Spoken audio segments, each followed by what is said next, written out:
Is your Google Pixel screen brightness changing on its own?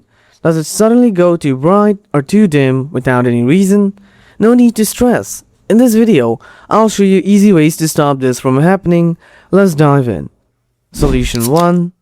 Turn adaptive brightness off and on. Open Settings on your device. Then go to Display and Touch. Now turn adaptive brightness off and restart your phone.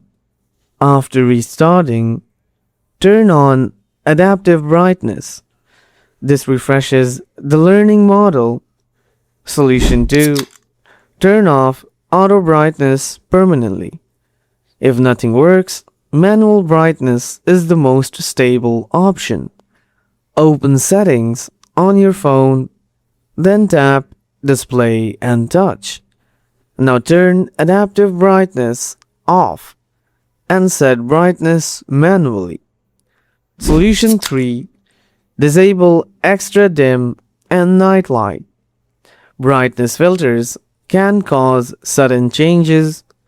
Again, open Settings on your phone, scroll down to the bottom, and tap Accessibility.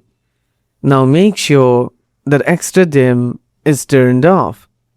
After that, come back to the settings and tap Display and Touch. Scroll down and turn off night light. That's it for today. If this helped, like, share, and subscribe for more Pixel tips. Drop a comment on which fix worked for you. Thanks for watching.